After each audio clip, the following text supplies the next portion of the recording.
Euroregione.news. Uniud Lab, 5 laboratori sul futuro.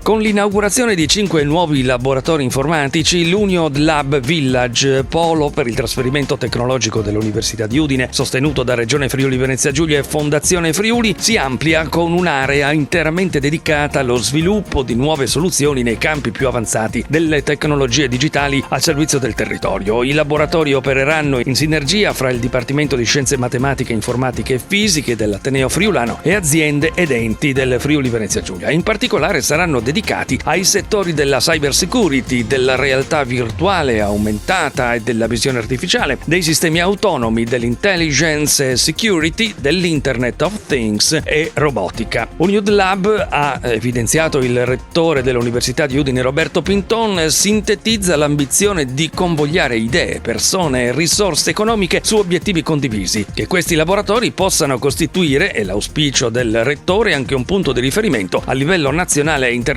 per gli studi sull'intelligenza artificiale. I recenti attacchi ad ospedali ed importanti strutture di servizi ai cittadini sia in Italia che nel resto del mondo, ha sottolineato il direttore del Dipartimento di Scienze Matematiche, Informatiche e Fisiche Gianluca Foresti, sono certamente al centro dell'attenzione di aziende, enti pubblici e centri di ricerca. Un polo in grado di studiare e sviluppare nuove soluzioni in questo campo potrà fungere da catalizzatore di progetti avanzati.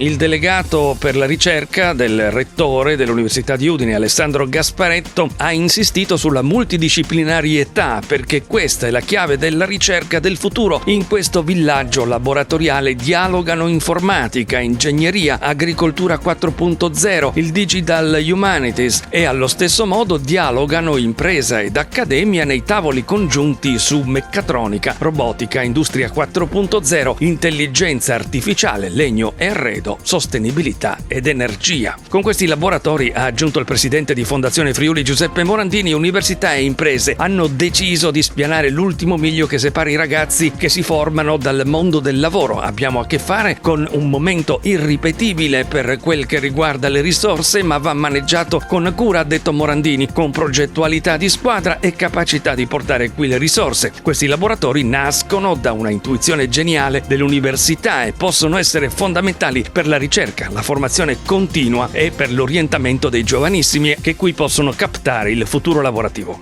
La collaborazione tra università e impresa è e sarà sempre di più il motore dell'innovazione di un paese, ha evidenziato il vicepresidente di Confindustria Udine Dino Ferragotto. Confindustria ha sposato il progetto Uniud Lab Village, una sfida ambiziosa e innovativa per l'Italia che si sta realizzando. L'assessore regionale Pierpaolo Roberti ha sottolineato che qui si tocca con mano l'utilizzo delle risorse messe a disposizione. Il mondo accademico ha anche il compito di comunicare alla politica gli indirizzi, la direzione da prendere per il futuro, e la politica ha il compito di accompagnare la ricerca, la scienza, affinché si trasformi in servizio per il tessuto sociale ed economico. Questi laboratori sono posti su un percorso disegnato tempo fa, ha detto Roberti, e i temi che affrontano sono di un'attualità impressionante.